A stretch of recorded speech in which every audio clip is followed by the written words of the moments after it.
हिंदी में यूपीएससी की तैयारी से संबंधित प्रोग्राम्स को देखने के लिए सब्सक्राइब करें स्टडी IQ-IAS हिंदी। हेलो दोस्तों, welcome to study IQ-IAS Hindi. और हमारी प्रश्न उत्तर सीरीज का जो चौथा प्रश्न है वो आप लोगों के सामने है। ये प्रश्न भी प्रस्तावना से ही रिलेटेड है। ध्यान रखिएगा, हमने प्रस्तावना से रिलेटेड 4 क्वेश्चन मतलब हमारे हो जाएंगे। इसके बाद अगर प्रस्तावना से रिलेटेड कोई भी क्वेश्चन मेंस में आता है तो आपकी रेंज से बाहर नहीं जाएगा। ध्यान रखिएगा, अगर इनसे अलग क्वेश्चन भी आ गया तो इस पूरे ज्ञान के आधार पे वो क्वेश्चन भी आप करने में सक्षम होंगे। तो चलिए फटाफट क्वेश्चन की डिमांड को समझते हैं। ठीक है, क्वेश्चन आप लोगों के सामने दिख रहा है। बहुत सिंपल सा क्वेश्चन है, लेकिन इसके पार्ट्स हमें समझने पड़ेंगे कि कितने पार्ट में हमें ये पूरा सॉल्व करना पड़ेगा। भारतीय संविधान की प्रस्तावना का वर्णन करते हुए इसकी प्रकृति और इसके विषय क्षेत्र पर, यानी इसके नेचर पर और इसके विषय क्षेत्र पर टिप्पणी कीजिए। सीधा सा क्वेश्चन है। कई स्टूडेंट सीधा भारतीय संविधान की प्रस्तावना की भूमिका बताते हुए सीधे इसके नेचर पे आ जाएंगे, यानी इसकी प्रकृति पे और विषय क्षेत्र पे, जो कि अधूरा माना जाएगा, क्योंकि साफ साफ क्वेश्चन में पूछा गया है क्या, भारतीय संविधान की प्रस्तावना का वर्णन करते हुए, यानी एक पार्ट भारतीय प्रस्तावना का वर्णन भी होगा। यदि ये वर्णन छोड़ दिया तो फिर नंबर कट जाएंगे। ध्यान रखिएगा। तो सीधा सीधा हम शुरू कर देंगे वर्णन से ही कि भारतीय संविधान की प्रस्तावना को यदि हम देखें तो सबसे पहले आपको भारतीय संविधान की प्रस्तावना को लिख देना है, कंठस्थ होनी चाहिए, याद होनी चाहिए, है ना। हम भारत के लोग भारत को एक संपूर्ण प्रभुत्व संपन्न समाजवादी पंथ निरपेक्ष लोकतंत्रात्मक गणराज्य बनाने के लिए तथा उसके समस्त नागरिकों को सामाजिक आर्थिक राजनीतिक न्याय विचार अभिव्यक्ति विश्वास धर्म और उपासना की स्वतंत्रता प्रतिष्ठा और अवसर की समता प्राप्त करने के लिए तथा उन सब में व्यक्ति की गरिमा और राष्ट्र की एकता अखंडता सुनिश्चित करने वाली बंधुत्व को बढ़ाने के लिए आज दृढ़ संकल्प होकर इस संविधान सभा में 26 नवंबर 1949 को एतद द्वारा इस संविधान को अंगीकृत अधिनियमित और आत्मसमर्पित करते हैं। यहां तक आपके क्वेश्चन का पार्ट 1 कंप्लीट हुआ, यानी इसने पूछा था प्रस्तावना का वर्णन करते हुए, तो आपको प्रस्तावना का वर्णन करना पड़ेगा। ध्यान रखिएगा। अब इसके सेकंड पार्ट की शुरुआत होगी। पूछा है प्रस्तावना का नेचर, यानी प्रस्तावना की प्रकृति। प्रकृति को आप समझ सकते हो कि प्रस्तावना की विशेषताएं। ध्यान रखिएगा, जब आपने प्रस्तावना को पढ़ा तो प्रस्तावना की आपको कुछ विशेषताएं दिखेंगी, जैसे संपूर्ण प्रभुत्व संपन्न समाजवादी पंथ निरपेक्ष लोकतंत्रात्मक गणराज्य न्याय स्वतंत्रता समानता यानी समता एकता अखंडता को सुनिश्चित करने वाली, नीचे लिखा गया है बंधुता। ये शब्द दिए हैं जो मैंने अभी गोल किए। तो यही सारा नेचर है, यही सारी प्रकृति है भारतीय संविधान की प्रस्तावना की। क्वेश्चन समझ में आना चाहिए। यदि मैं सेकंड पार्ट देखूं तो भाई सबसे पहले तो जो हमारे संविधान की प्रस्तावना है वो हमारे संविधान के जो संविधान निर्माता थे उनके उद्देश्यों को, उनकी आकांक्षाओं को, उनके लक्ष्यों को समझने की एक कुंजी है।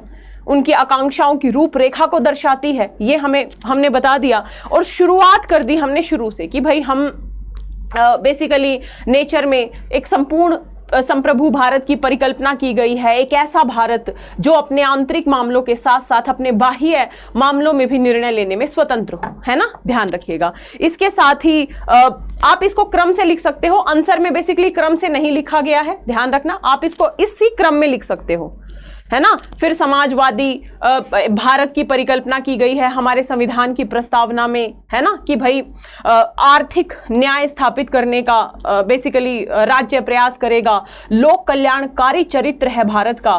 भारत में सरकार के द्वारा जो वंचित हैं, जो पिछड़े हैं, जो अल्पसंख्यक हैं, उनके कल्याण के लिए विशेष तौर पे प्रयास किए जाएंगे, है ना। तो समाजवादी में पंथ निरपेक्षता में आप बताओगे कि भाई पंथ निरपेक्षता की परिकल्पना है, यानी राज्य का अपना कोई धर्म नहीं है और राज्य प्रत्येक धर्म के कल्याण को अपना आदर्श बनाएगा, ना कि किसी एक विशेष धर्म को। और धर्म के आधार पर किसी भी व्यक्ति से किसी भी प्रकार का विभेद नहीं किया जाएगा। ये सारे लक्ष्य भी हमारी प्रस्तावना में तय किए गए हैं, यानी हमारे प्रस्तावना की विशेषता में हम पंथ निरपेक्षता को भी देख सकते हैं। साथ ही लोकतंत्रात्मक गणराज्य, कैसा लोकतंत्र?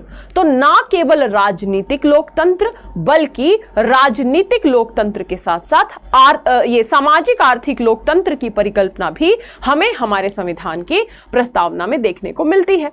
गणतंत्र की बात करें तो गणतंत्र में जो सत्ता की शक्ति होगी वो जनता में निहित होगी, और जो हमारे राज्य के प्रमुख होंगे यानी जो राष्ट्रपति जी होंगे वो वंशानुगत नहीं होंगे बल्कि जनता के द्वारा वंशानुगत नहीं होंगे बल्कि निर्वाचित होंगे। यहां मैंने जनता के द्वारा क्यों काटा, आप समझ गए होंगे यदि आपने राष्ट्रपति के निर्वाचन की प्रक्रिया को पढ़ा है तो। ठीक है, ध्यान रखिएगा, ये आपको पूरी प्रकृति बतानी पड़ेगी। इसके साथ न्याय की बात की है तो ये सब मैं पढ़ा चुकी हूं। चौथा क्वेश्चन है प्रस्तावना का, तो सामाजिक आर्थिक राजनीतिक न्याय की परिकल्पना है, विचार अभिव्यक्ति विश्वास धर्म उपासना की स्वतंत्रता की बात है, और समता की बात है, बंधुत्व की बात है। तो ये पूरा का पूरा नेचर हो गया हमारे संविधान की प्रस्तावना का। तो सेकंड पार्ट में ये नेचर आपको लिखना पड़ेगा। यहां पे मैंने पहले भी आपको बताया, थोड़ा इसका सीक्वेंस में नहीं है, ये सीक्वेंस में आप लोग कर लीजिएगा इसको। ठीक है, होप आप लोग नेचर तक समझ गए होंगे, है ना। जैसे इसमें नेचर में मैंने आप देखोगे कि मैंने यहाँ पे लोकतांत्रिक गणराज्य को डिफाइन कर दिया है, साथ ही संप्रभुता को डिफाइन कर दिया है। इसके साथ ही हम ये कह सकते हैं गणराज्य को डिफाइन कर दिया है, धर्मनिरपेक्षता की संकल्पना को बता दिया है। ठीक है, तो ये हो गया आपका नेचर। तो दो पार्ट आपके क्वेश्चन के यहां तक कंप्लीट होते हैं।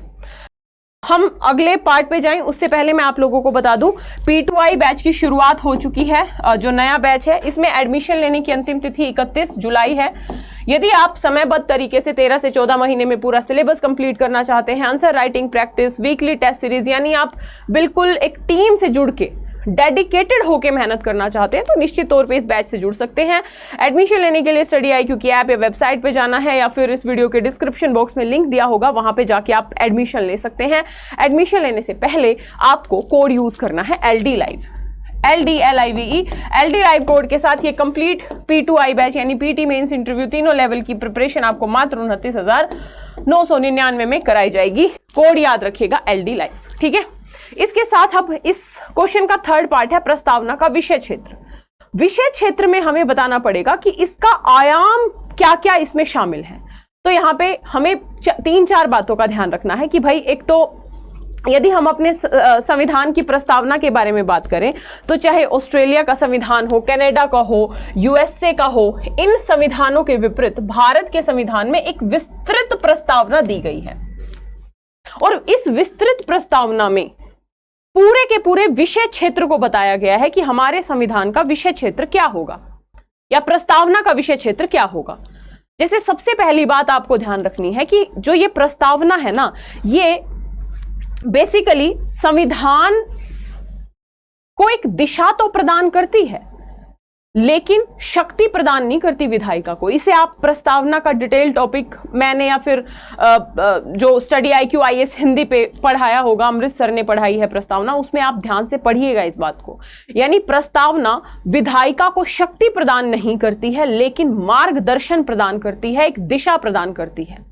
इसके साथ ही हम ये कह सकते हैं संविधान की समग्र समझ के लिए, मैंने आपको पहले की क्लासेस में भी बताया कि यदि हमने संविधान की प्रस्तावना को अच्छे से समझ लिया तो हम अपने पूरे कॉन्स्टिट्यूशन की समग्र समझ को समझ जाएंगे, है ना। तो ध्यान रखिएगा, ये पूरे संविधान की एक बेहतर समझ बनाने के लिए मार्गदर्शन का काम करती है, ये भी इसका विषय क्षेत्र है।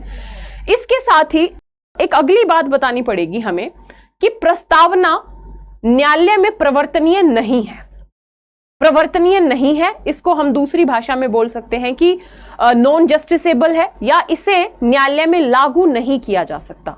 जैसा आपको पॉलिटी में आप पढ़ते होंगे कि फंडामेंटल राइट न्यायालय में प्रवर्तनीय होते हैं, ना तो DPSP, ना प्रस्तावना, ना फंडामेंटल ड्यूटीज, ये प्रवर्तनीय नहीं होते हैं। यानी एक अगला विषय क्षेत्र इसका आपको समझना पड़ेगा कि ये लागू नहीं की जा सकती है, न्यायालय में प्रवर्तनीय नहीं है। ठीक है, इसके साथ अगला विषय क्षेत्र है कि क्या संविधान प्रस्तावना का भाग है, ये भी बताना पड़ेगा। तो हमें बताना पड़ेगा केशवानंद भारतीवाद के बाद से जो प्रस्तावना है वो संविधान का भाग है और प्रस्तावना में संशोधन भी किया जा सकता है। और जैसे ही आप ये बात लिखोगे कि प्रस्तावना में संशोधन किया जा सकता है, तो आपको ऑटोमेटिकली इंक्लूड करना पड़ेगा कि देखो भाई, संविधान के मूल ढांचे से इतर संविधान की प्रस्तावना में संशोधन किया जा सकता है, यानी मूल ढांचे में आप संशोधन नहीं कर सकते हैं। ठीक है, यानी विधायिका की संशोधन की शक्ति के दुरुपयोग पर यह जो मूल ढांचे का सिद्धांत है, यह सीमा आरोपित करता है। ये इसका विषय क्षेत्र हो गया। आखिर प्रस्तावना के विषय क्षेत्र में हम किन किन को शामिल करेंगे? तो 3-4 बातों को, कि ये क्या शक्ति देती है विधायिका को? नहीं देती। मार्गदर्शन करती है? करती है। संशोधन किया जा सकता है? किया जा सकता है। प्रस्तावना संविधान का भाग है? तो भाग है। प्रस्तावना लागू की जा सकती है? तो नहीं की जा सकती है। तो इस तरीके से ये हमने प्रस्तावना का विषय क्षेत्र बता दिया। यहां पे आपका आंसर कंप्लीट हो जाएगा, यानी अब आपने अपने आंसर में तीनों पार्ट कंप्लीट कर लिए हैं। ठीक है, तो ध्यान रखिएगा। क्वेश्चन आपको समझ में आया होगा। बिल्कुल सिंपल सा क्वेश्चन था, लेकिन कई बार इस क्वेश्चन को भी बच्चे अधूरा छोड़ के आ जाएंगे, वर्णन करते हुए को देखेंगे ही नहीं, सीधा प्रकृति पे, विषय क्षेत्र पे आएंगे, लिखाएंगे, लेकिन पूरे नंबर नहीं मिलेंगे। फिर पहले क्वेश्चन में मैंने आपको नंबर के डिस्ट्रीब्यूशन का एक तरीका भी बताया था। ठीक है, तो बहुत इजी सा क्वेश्चन था। यहां प्रस्तावना के क्वेश्चन खत्म होते हैं। कल से हम नए टॉपिक के क्वेश्चंस को शुरू कर देंगे। फॉर एग्जांपल, मैं आप लोगों को संविधान संशोधन या मूल ढांचे की संकल्पना इत्यादि क्वेश्चंस को शुरू करवा दूंगी। ठीक है, अगर आपको ये सीरीज अच्छी लग रही है और आप इसे कंटिन्यू रखना चाहते हैं तो कमेंट जरूर कीजिएगा, लाइक जरूर कीजिएगा। वीडियो को जितना शेयर कर सकते हैं आपको शेयर करना पड़ेगा, क्योंकि इस वीडियो ये जो सीरीज है, इसकी सक्सेस आप लोगों के सहयोग पर निर्भर करती है। आप ज्यादा से ज्यादा शेयर करो। और यदि आपको इन क्वेश्चंस की पीडीएफ चाहिए तो पीडीएफ के लिए आपको Lalita Dahiya academy Telegram channel को फॉलो करना है। इस टेलीग्राम चैनल पे आपको सारी क्लासेस के लिंक, नोटिफिकेशन, सारे क्वेश्चंस का पीडीएफ मिलता रहेगा। इसके अलावा फेसबुक पेज, इंस्टाग्राम पे भी आप मुझसे जुड़ सकते हैं। ध्यान रखिएगा, यदि 6 महीने आप इस सीरीज को अच्छे से फॉलो कर लिए, डेली एक एक क्वेश्चन जो मैं करवा रही हूं इनको भी लिखने का अभ्यास कर लिया, तो आपको क्वेश्चन की डिमांड को समझ में आ जाएगा, आपका ज्ञान वर्धन हो जाएगा और जो लिखने का डर है वो आपका काफी हद तक खत्म होने का मैं प्रयास कर रही हूं। और अगर आप सच में मेहनत कर रहे हो तो निश्चित तौर पे वो डर भी खत्म होगा। ठीक है, तो मिलते हैं कल की क्लास में। तब तक के लिए जय हिंद, जय Bharat, all the best. Hindi में यूपीएससी की तैयारी से संबंधित प्रोग्राम्स को देखने के लिए सब्सक्राइब करें स्टडी IQ IAS हिंदी।